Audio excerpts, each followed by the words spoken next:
here we are, everyone. Interviews with friends and enemies with Angela Bern. That's me. We're on interview number 5. The first section of 5 interviews. This is the last one. I'm very excited. We're here to meet Stefanie Summers, who is starting an amazing web platform that we'll get to hear a little bit about. But we want to meet Stefanie, get to know about her. Remember, this interview series is about showing us to us. It's about uniting instead of dividing. We're uniting people. Let's start something here.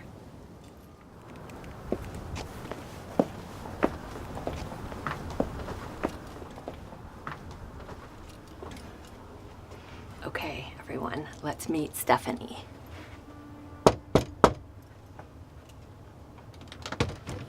Hi, Stefanie. We got a little hug. Good to see you. Good to see you too. Come on in. Okay, I'm excited. Amazing,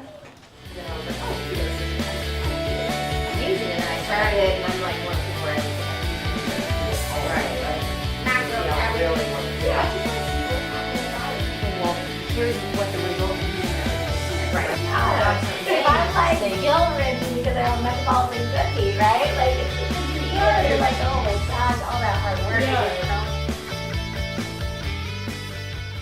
Okay, here we are with Stefanie Summers.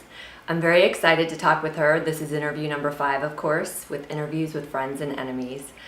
And we are gonna find out about Stefanie, you and I together. Here we go, we're diving in. Okay, so Stefanie, what has been one of your greatest successes personally? So I know that we all have our personal and our professional lives, and sometimes they really intertwine, and at other times they separate. Mm-hmm. So I want you to try to identify a personal rather than professional success for you. One of your greatest successes. So, one of my greatest successes, I think, probably had to do with me leaving a job, a position that was a very good position. It was probably the best job that you could have for the industry that I was in. Yeah. I did very well. I had a great schedule. I made great money, but you know, you have that yearning desire to want to do more. Mm-hmm. And walking away from that job to go pursue something else was probably one of the scariest things that I ever did. But looking back, probably one of my proudest moments. Yeah. So you had to really call up, you know, a lot of things probably, and face a certain amount of fear, right? Yeah. And things that that you had not before that really prepared for, right? I mean, how can you can't really prepare, right? It's very difficult. You know, I spent 10 years in an industry. I was very well respected. I loved my job. I loved my boss. I loved my schedule. Yeah. But you know, doing something that you really enjoy, that you're passionate about, it's so important. You know, and I thought about my boys and the legacy I wanted to leave for my children, and what I wanted them to see what was possible. My mom, who is a life coach, she's a master coach for Tony Robbins. I had a conversation with her. I remember clear as day. I was sitting outside in the car, and she said, well, when would you make a change? I said, well, I don't know, maybe in 5 years. She said, well, what's in 5 years? Yeah. You're going to be 40. Your kids are going to be, 10 and 8, mm-hmm. and look at all the time that you'll have missed. Why would you not just start now? Yeah. Oh, right? So she gave you that boost. Like, had she not had that conversation with you, I mean, maybe it would have happened sooner, but maybe it would have been your 5-year plan, right? That's right. Where, I love that. You know, my mom was instrumental in me doing both two things that I very much love in life. And I have to tell you that she was, even though I love my mom, she was the last person I would have expected to guide me in these ways. I don't know why, mm-hmm. but I just felt autonomous. And so maybe we want to almost disconnect from our parents in our professional lives, even if they're important, right? You're saying that your mom is related to your first successes and your career and your passion, right? Yeah. So she knew a lot and knew how to guide you sort of just from what she had done, but being her daughter, that's a little, that relationship brings with it different things than if you were a client of hers or someone coming to her, Right. professionally. Oh, Right, I love yeah. it that was your mom too. Okay, so I like to move kind of with both sides of things. So what would you say? And again, I know professional and personal get really intertwined. So to the best, of your ability, describe a great failure personally for you. Sure. It's probably just like what you were saying on the other side of the coin of what I did. The job that I left to go to was a difficult job, and I didn't feel overly successful in that position, and I felt like I had a lot of challenges, a lot of struggles.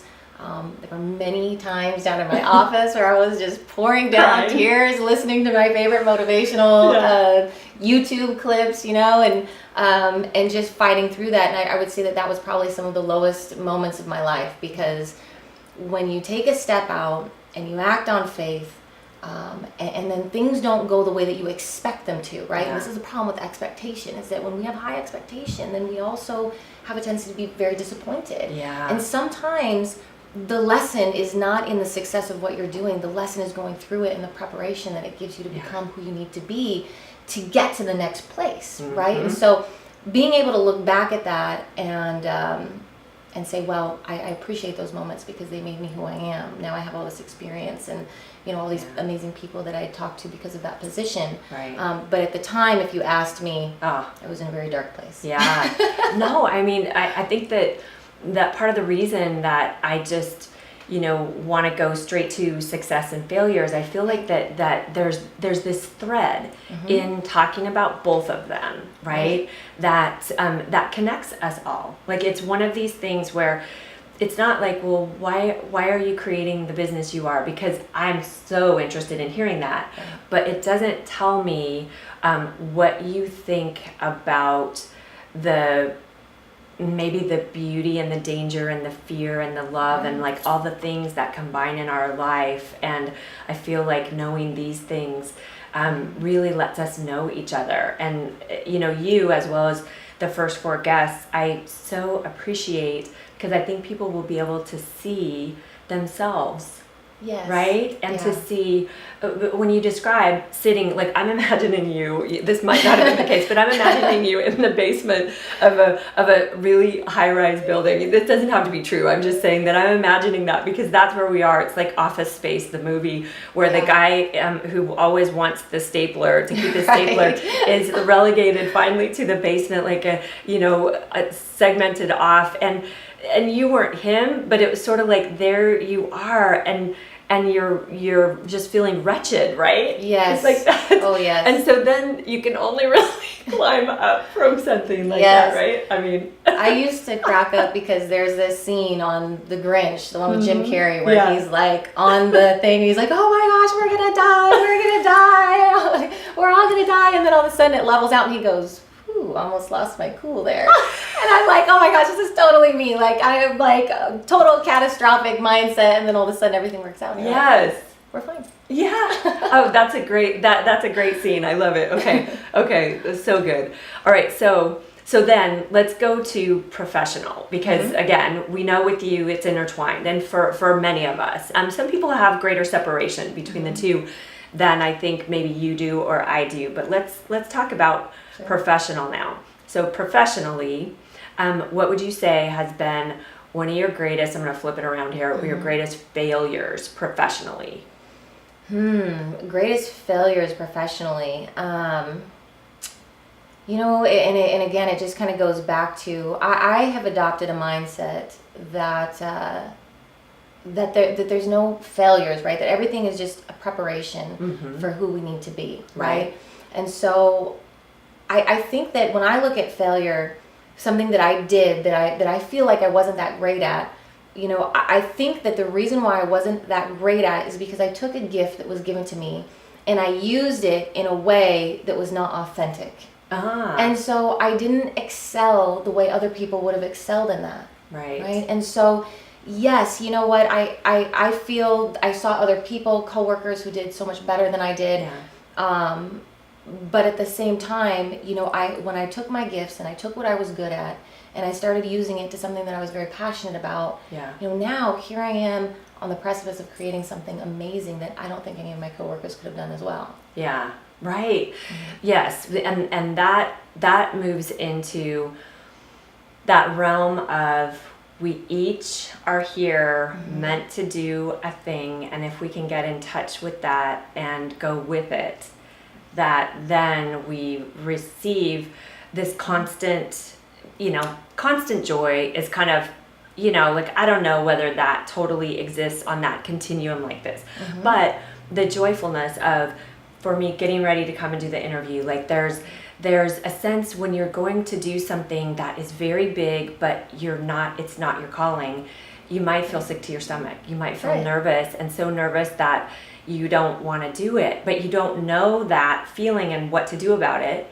until you have the feeling of, I'm going to do this thing and it's really big, but I love it. I'm joyful. I feel excited. Right. I know this is going to be good no matter what it is, because this is what I want to do, right? Yeah. So let's move straight into professionally, what has been one of your greatest successes. Yeah, so again, everything is always so intertwined, right? I mean, there's no growth if you don't go through the pain, even when you work out, right? Like you work out, right? So you work out and you get a little sore. Well, you get sore because you get little microfiber tears in the muscle, and the muscle rebuilds and it grows and it comes back bigger. And so I went to a Tony Robbins event, and I heard him talking about when he interviewed Nelson Mandela, and he asked Nelson Mandela, he said, how did you survive all of those years in prison? He said, Nelson Mandela got up, he was angry, right? And he said, I did not survive, I prepared. He said he knew one of two things was going to happen. Either he was going to die in prison, or he was going to live, and he would need to lead the people when he got out. And so he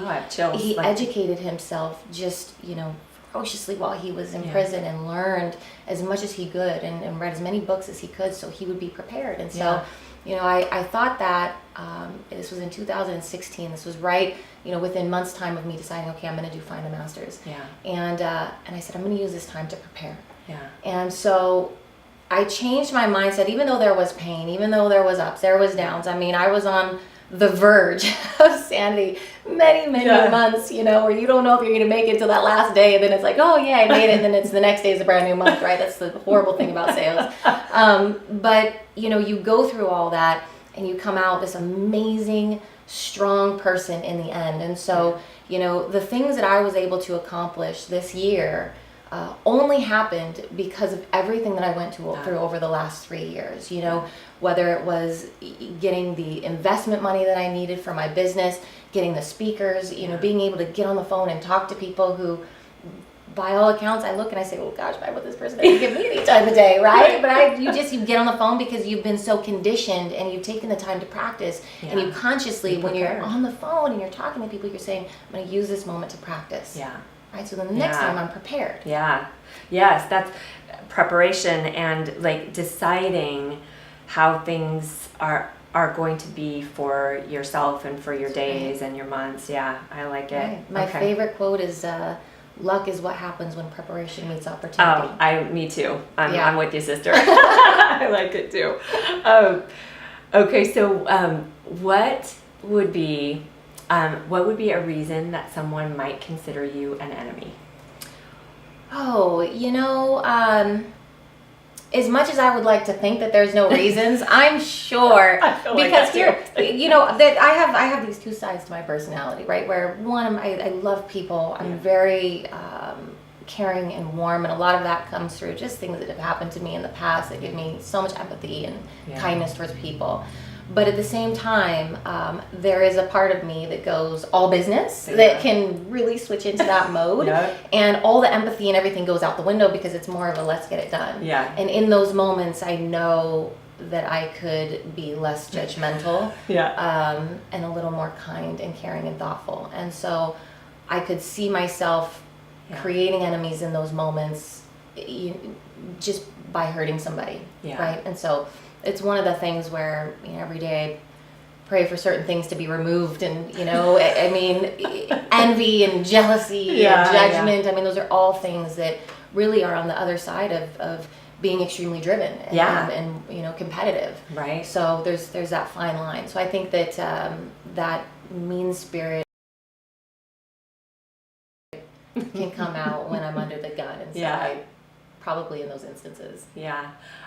And I am quite certain that any woman or man who has ever truly tried to create something big, something new, something whole, would sit with you and understand that. So there's Brene Brown does a lot of great talking about, you know, about the critic, right? Mm-hmm. It's like, well, if you're not really standing here in the ring with me, then I understand you have something to say, but pardon me, I'm not quite interested, but I do want to know from someone who's taken the same risk.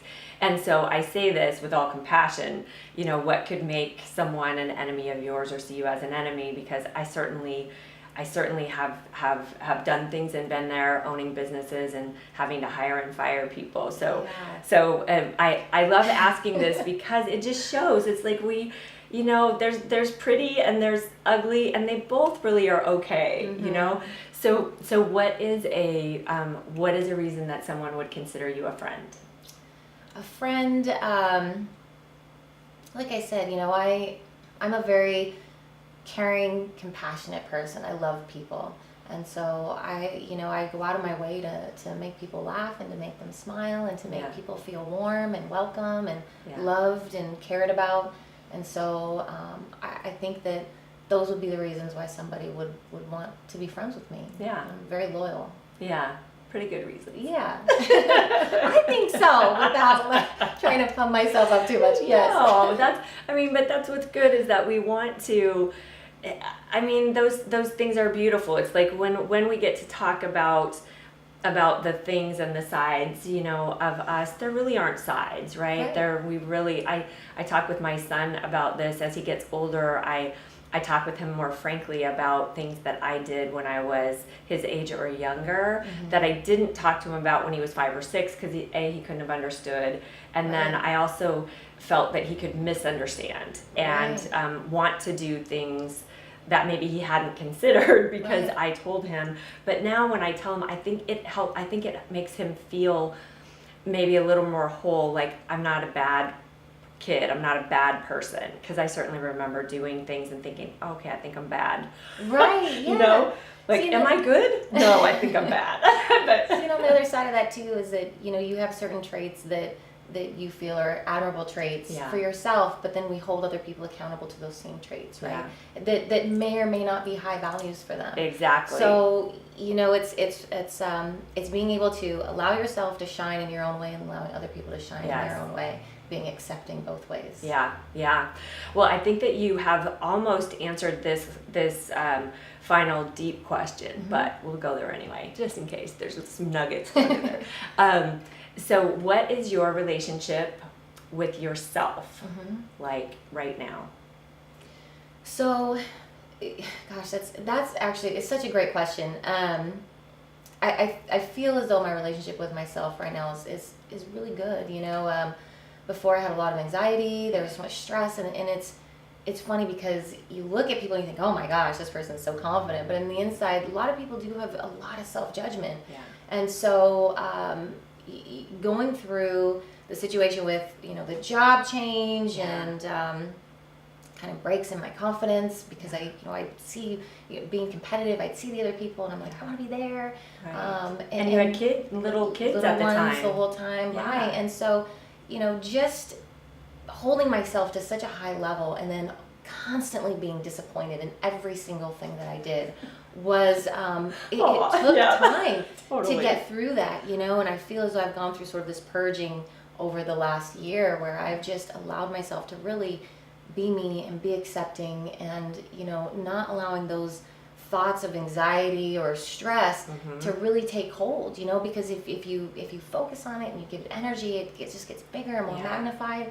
And so I've gotten to a point now where, you know, the thoughts come in, I open the door, I let them in, and I let them right out. Right? And it just and it just allows for me to just be happy and to be, you know, again, authentic and be myself. And so I feel right now I'm really in this position where I so love my life. Yeah.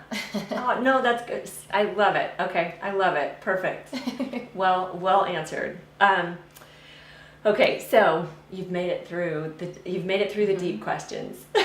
we get to have a little bit of fun. Not that it won't be deep at all, but we get to have a little bit of fun now. So this is the point where I get to ask you around 20 questions, because I like the sound of it. Around 20 questions, and your job is to give as close to you as you can to one-word answers. Okay. I don't have a buzzer or a beeper. I'm a talker, so that's going to be... I know, but see, this is what's great. Me too. One time I had to I made myself boil down to 3 words, my answers to certain things, just to see if I could. So hard. Yeah. But it's fun too. Yeah. Okay, so here we go. And I'm gonna, and I created these questions for you specifically, and I do that with each of my interviews, like sort of meditate on, like, what do I want to ask Stefanie? Great. So, okay, here we go. Okay, do you like being alone? Yes. Good, you're doing it. Is there a way in which you are decadent? Yes.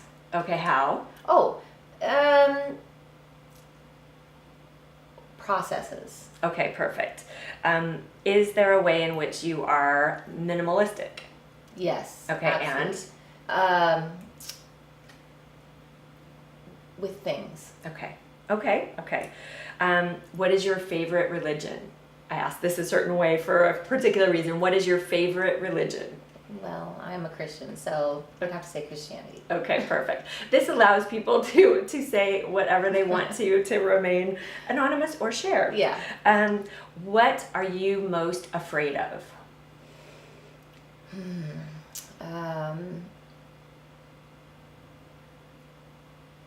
Probably failure. Okay. Who is one of your favorite people? Ooh. Favorite person.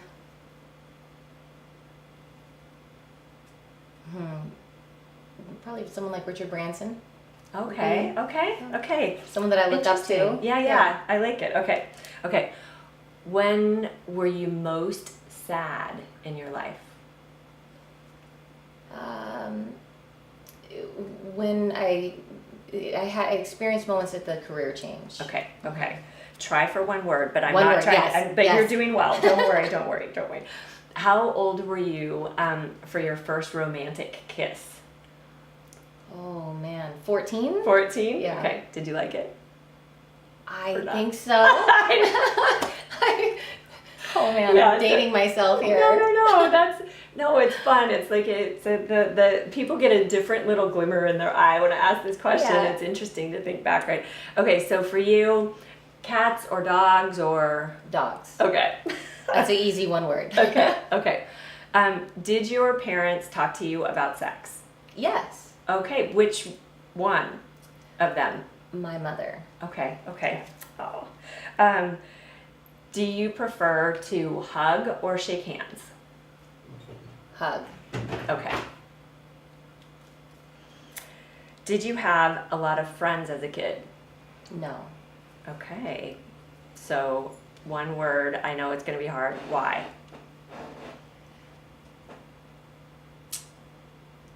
I wasn't super popular, I don't think. Okay. So, this next question will be interesting. Now, I many of us can relate to exactly what you just said. So I've told people because I hear this, I've told people I could do a whole interview series on that, right? Yeah. Okay, so who was your best friend between the ages of 5 and 6? Oh, Ian Cortinas. Okay. And then let's move to between 10 and 11. I didn't really have a best friend during that time. Fair. Okay, so then let's move to 15 to 16. A girl named Pepper. I knew a girl named Pepper in 15. Okay, and then what about 20s, in your 20s? Best friend in your 20s, anywhere in there. My girlfriend Lindsay. Okay, and then best friend right now.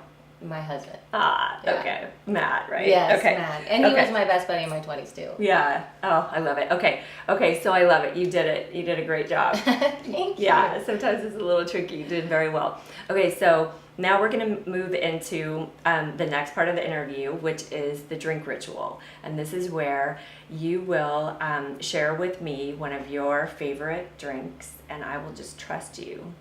And we'll have a little toast together, and we'll get to know why it's your favorite. So we will do that. I'm excited. A little nervous. No, I'm not nervous. I'll make it good, I promise. I'm not nervous. Perfect. Okay, here we are. Drink ritual. So Stefanie has prepared one of her favorite drinks. So first, let's find out what it is. Stefanie? So this is my version of bulletproof coffee. Okay. I do just have my little Nespresso, and then a little MCT oil and some heavy whipping cream. Oh, I love heavy whipping cream.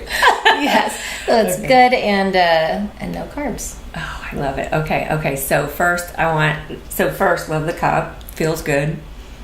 And I could smell it right when you put it in my hands. It smells really good. I have had bulletproof coffee before, a slightly different variation, so I'm very excited to try. Okay, so cheers. Stefanie. Ooh, oh, so smooth and strong. And like that little bit of bitterness, like not a chip. Ooh, really delicious. Great temperature. And I love the little foamy, frothy. I don't know if you guys can see this. Don't spill it on you. Okay, I have to have one more drink before.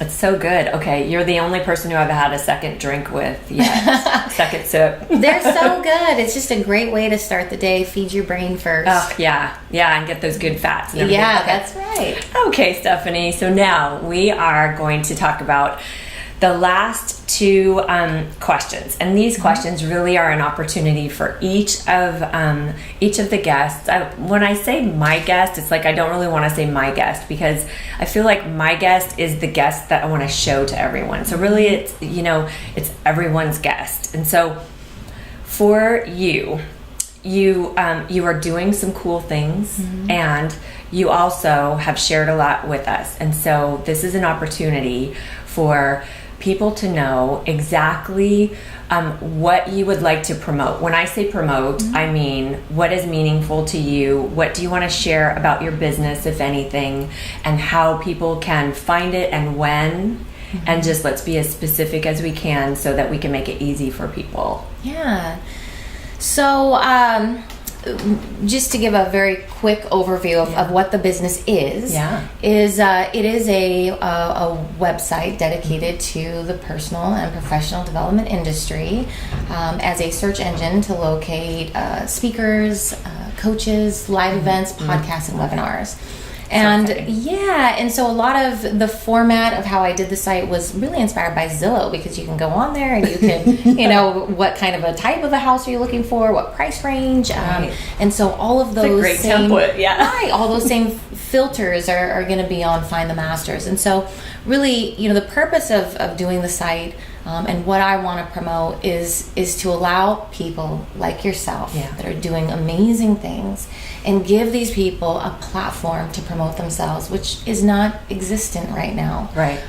People not all in one place. Right. People use Facebook, they use Instagram, you have all these social media outlets, but the thing is social media is a lot like mass advertising. It's just the new and improved version of billboards, right? And so,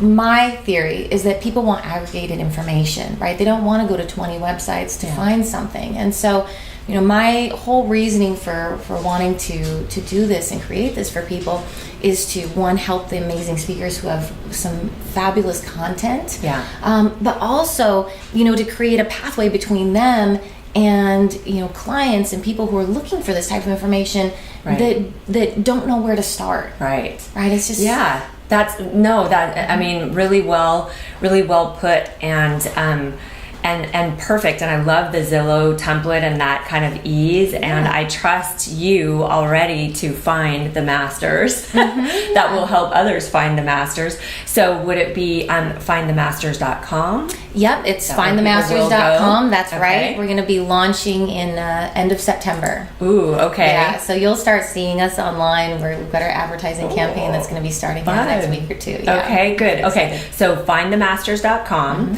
and launching end of September. That's Okay, right. and so people will essentially pretty much be able to find whichever master they want by October 1st. Right, yes. So we're working right now on getting all of our speakers onto the website, getting coaches onto the website. Yep, and so as it grows, just like Facebook started small, but as it grows, we'll have more and more content on there. And I'm really excited about some of the speakers that we have on with us already. So I love it. We're off to a good start. Oh, good. Well, I believe it. I have no doubt. Okay, so last question. That's perfect. I think everyone can find you now.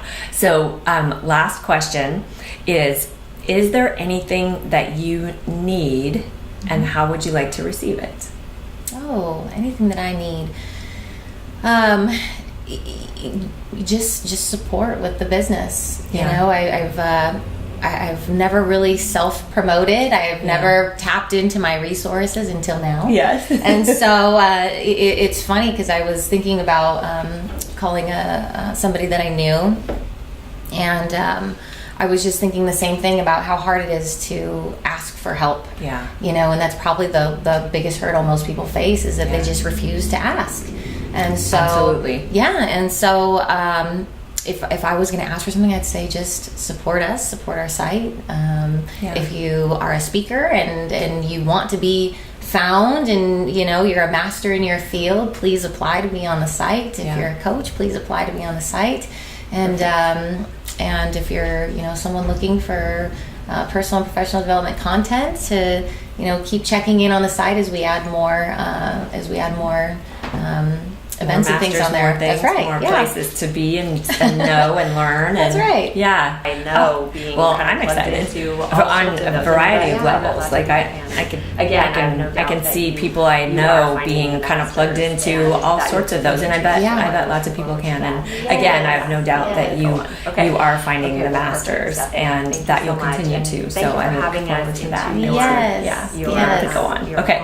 Okay. Well, perfect, Stefanie. Thank you so much, and thank you for having us into your home and sort of the heart and mind of where you out into your professional world and out to everyone. So, and thank you so much. I mean, allowing me to have an outlet to share it. I mean, that's absolutely amazing. Yeah, well, people get to know you too. So, perfect. Okay, so everyone, this concludes interview number 5 with Stefanie Summers. Findthemasters.com. Look forward to that. End of September. We should say 2018, just for historical accuracy. And one of my favorite drinks so far. Yay! We'll see you next time. Thanks for joining us.